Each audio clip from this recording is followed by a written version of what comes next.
me contasse como que foi. Ou você fizesse uma retrospectiva, enfim. Não, eu acho que é importante a gente saber por que houveram tantas indas e vindas, né? Tá. Basicamente, havia uma falta de consenso dentro dos diversos órgãos de Estado que participam do CNPC, né? A ANAPAR, a ABRAP e o representante dos patrocinadores já tinham chegado num acordo do que seria possível, nesse momento de emergência, fazer em relação a essa resolução. E a postergação se dava e se deu por conta desse desencontro entre os diversos, do entendimento entre os diversos órgãos de Estado, né? E quando chegou na reunião hoje, o presidente em exercício do CNPC, doutor Paulo Vale, ele ponderou o seguinte, que dos 3 pontos que o CNPC estava discutindo na resolução já apresentada, só havia concordância em votar um, que é a questão de postergação de prazos de entrega de documentos, né? Por conta dos balanços, é isso? Sim, balanços. Basicamente, o RAI, que é o relatório de atividades.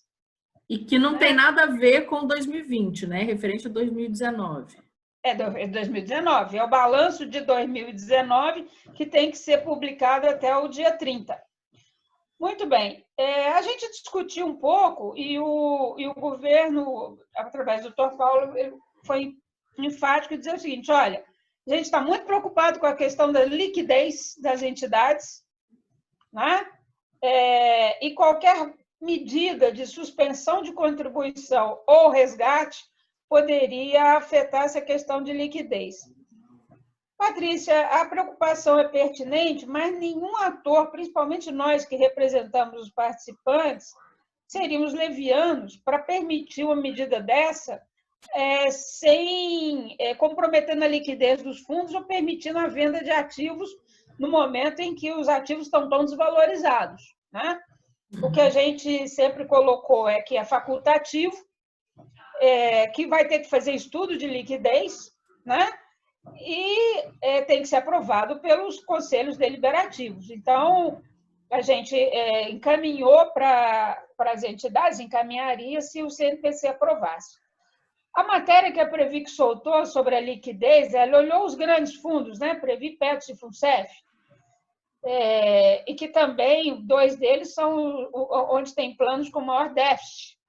Se a Previ que olhou e analisou e esses planos não têm problema de liquidez, ainda assim, para adotar as medidas que a gente estava defendendo, teria que fazer um estudo específico. E nós estávamos falando em suspensão de contribuição por 3 meses. Né? Então, mas como o governo não se sentiu confortável, a resolução aprovada hoje trata somente disso, de suspensão de prazos, e a Previ que vai fazer uma instrução normativa definindo quais desses prazos estão alterados. Tá? Pode parecer pouco, mas a reunião durou de 9h30 até 12h30. Aí, o que nós ficamos discutindo, né? Discutindo coisas importantes para o sistema. Primeiro, a necessidade grande de fazer a revisão da Resolução 30, que é a que trata de critérios atuariais, equacionamento de déficits e superávites no sistema. É um consenso dentro do CNPC que a gente vai precisar de criar um grupo de trabalho para discutir a Resolução 30. Já saiu um comunicado do CNPC nesse sentido, deve sair um outro, apontando isso claro, por um motivo muito simples. Nós vamos ter, no final de 2020, 2 movimentos. Por força da Resolução 30 e da taxa de juros declinante, o passivo das entidades deve aumentar muito. Eu estou falando passivo de planos BDs, né? Eles vão ter que trabalhar com uma taxa de juros menor, isso aumenta o passivo. Da outra parte, você vai ter um problema de rentabilidade grande. Tudo indica que terá um problema de rentabilidade grande este ano. Então, você vai ter uma diminuição dos ativos. É a tempestade perfeita. Você tem um aumento do compromisso e a diminuição dos recursos, né? Então, a partir disso, a gente sabe que nós vamos ter que revisitar a Resolução 30. Só não foi aprovado esse GT agora porque não está claro o cenário onde a gente está trabalhando. Existe uma oscilação absurda do mercado, né? Com reflexo na política, a política refletindo no mercado. O quadro do coronavírus no Brasil está muito longe de se estabilizar. Então, o melhor foi: o CNPC vai continuar acompanhando, sabemos que vamos ter que criar um GT para rever a Resolução 30, mas isso vai ser colocado um pouco mais à frente, né? Ô, Cláudia, a ANAPAR já vinha bastante preocupada com essa situação, porque a gente já está numa crise econômica, né, que isso já era um motivo de preocupação com a questão da rentabilidade, como que seria essa... A gente já vinha discutindo essa questão da Resolução 30, entre outras coisas, e com o Covid aprofunda, né? Como a votação de hoje, a reunião de hoje, não trouxe nenhuma medida concreta que olhe para o participante, que possa estar com alguma dificuldade financeira nesse momento e tal, os fundos, independentemente de não haver uma resolução, podem tomar medidas por iniciativa própria, é isso? Algumas medidas podem, sim. Tá? Vamos colocar em 4 medidas, tá? Que dependem somente da gestão do dirigente. A primeira seria a suspensão ou dar uma carência para empréstimos. Algumas fundações já fizeram isso, né? Para operação com participante. Você suspende por um prazo e essa prestação é colocada no final do contrato. Isso é ato de gestão, né? A questão de suspensão de contribuições. Já é possível suspender contribuições hoje na maior parte dos planos BDs e CDs. O patrocinador pode fazer também, só que a diferença é que o patrocinador que parar de pagar, ele tem, se ficar inadimplente 90 dias, ele pode ser acionado, ele deve ser acionado pelo gestor, né? E quando ele voltar a pagar aquilo que ele deixou de pagar, além da correção monetária, tem multa. Né? O participante que não puder pagar, né, em alguns planos, ele já pede a suspensão, e eu acredito que o próprio Conselho Deliberativo, fazendo o estudo de liquidez, ele poderia autorizar isso, uma medida... Né? O problema é a fragilidade disso numa fiscalização da Previc, porque você vai estar passando, dependendo do caso, por cima do regulamento do plano. Entendi. Okay? Entendeu? Então, assim, quando o sistema vai ao CNPC pedir uma resolução, ele está pedindo, na verdade, guarita para um ato de gestão. Né? Uma outra coisa é o seguinte: suspender contribuições extraordinárias. Não precisa, é também ato de gestão. A própria fundação pode tomar essa decisão, desde que tenha os estudos, desde que tenha a concordância dos conselhos. Né? Outra coisa que eu acho importante é a questão da linha de empréstimo ao participante, que você poderia ter uma linha de crédito com juros menor. Não pode ser menor do que o atuarial, mas os atuariais, em muitos casos, estão muito baixos. Né? E com um prazo maior, então você teria uma prestação que caberia no bolso das pessoas. Né? Renegociar os empréstimos que existem, fazendo uma linha de crédito mais de longo prazo. Né? Isso tudo não depende do CNPC. Isso depende da gestão das fundações. Né? Uma coisa que eu acho fundamental, Patrícia, é que as pessoas têm que entender que, neste momento, não é, de fato, momento de você fazer nenhuma alteração brusca Tipo, vou pedir minha aposentadoria, principalmente em planos CDs e CVs. As cotas estão muito subvalorizadas, não é o momento para fazer isso. Eu vou pedir um resgate se eu não tiver se eu for demitido. Se puder adiar, faça isso. Tá? Quem tem perfil de investimento e viu a bolsa cair e que vai acabar batendo pesado nos perfis de investimento agressivo, fica quietinho, não muda de perfil agora, porque se mudar vai realizar o prejuízo. Tá, ok? Entendi. Então, o momento é um momento de tomar muito cuidado e adiar o que for possível, né? Da parte das fundações, elas precisam ter uma transparência absoluta com os participantes, tá?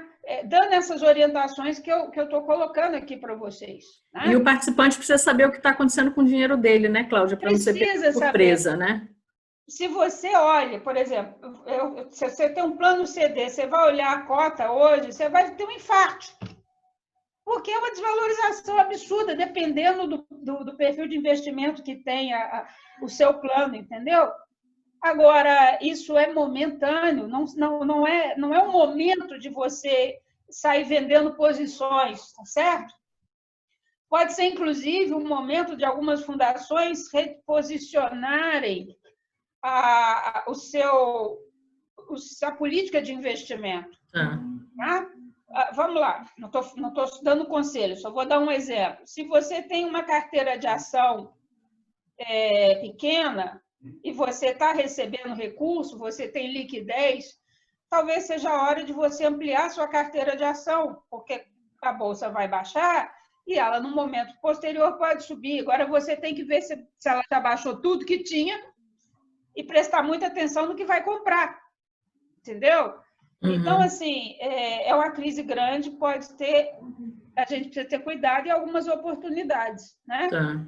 A ANAPAR colocou na reunião de hoje 2 questões importantes, a questão do imposto de renda sobre as contribuições extraordinárias. A gente sabe que o governo já está trabalhando para reverter aquela posição, aquele entendimento que havia, de que elas não poderiam ser deduzidas, né? Entendi. Gostaria imensamente que já fosse aplicado para este ano. Para esse. Mas acho pouco provável. Agora, certamente, para o ano que vem, a expectativa nossa é a melhor possível, né? Outra questão a gente questionou a questão das eleições dos fundos de pensão. Tem muitas entidades que têm eleição agora no segundo semestre, cujo processo começa agora abril e maio. E não vai ser possível começar, né? Não, cada caso é um caso, Quer dizer, como é que a gente trata disso? Vamos prorrogar todos os mandatos? Não sei. Cá entre nós, essa ideia de prorrogação de mandato não é uma coisa que me agrade muito, né? Agora, de qualquer forma, você não pode permitir que haja uma eleição sem a ampla participação de todos, um grande debate. É o momento de você debater a fundação e, ao mesmo tempo, você não pode permitir que as entidades descumpram o estatuto, que tem prazos para as eleições. Ok? Então, o que saiu da reunião é que a Previ que abriu a porta para a gente, a ANAPAR, a ABRAP e para quem quiser discutir esse assunto. Né? Não dá para sair com uma resolução, vai ser isso ou vai ser aquilo outro, mas a gente pode conversar sobre as diversas questões e ver que tipo de sinalização a gente dá. Né? E que dia que tem a próxima reunião já tem data? Não tem. O que saiu lá, bom, se for seguir o calendário normal, a próxima reunião é a reunião ordinária, né? O que a gente imagina, Patrícia, é que nós estaremos monitorando essa crise, né? E os diversos atores do CNPC, cada um no seu fórum, a gente já está discutindo soluções, focando na Resolução 30. Essa Resolução 30 é fundamental neste momento, né? Também discutindo a resolução do Conselho Monetário Nacional, que poderia ampliar linha de empréstimo, hoje tem um limite de 15%, talvez pudesse ampliar isso um pouco mais, né? E o que ficou combinado é que nós estaremos todos monitorando. Em determinado momento, pode surgir a necessidade chamar uma reunião de voltar a essas discussões que nós não conseguimos aprovar agora. Né? Inclusive, a gente, a ANAPAR, está com um grupo de trabalho, né, Cláudia, pensando essas coisas todas para subsidiar o CNPC, né? Então, a gente também está, da nossa parte, já monitorando essas coisas, né? Hoje ou amanhã provavelmente, não, segunda-feira, a ANAPAR deve mandar uma carta a todas as entidades associativas e os participantes, já com alguns pontos que a gente elencou, mas também no sentido de buscar subsídios para essas ações que a gente vai tentar defender dentro do CNPC. Né? Então, assim, a gente tem que pensar sempre, Patrícia, em 3 grandes momentos. Emergência, médio prazo e longo prazo. Tá? Eu não tenho ilusão de que nós não voltaremos ao mesmo sistema de antes da coronavírus. Significa que haverá um mundo antes coronavírus e depois de coronavírus, a CDC. Eu particularmente estou convencida disso. Né? E é uma oportunidade, não é só uma crise, né? É uma oportunidade da gente repensar e melhorar um pouquinho os normativos para proteger o participante. Eu digo que a gente talvez tenha que mudar tudo para manter a fidelidade ao objetivo principal de um fundo de pensão, que são os participantes.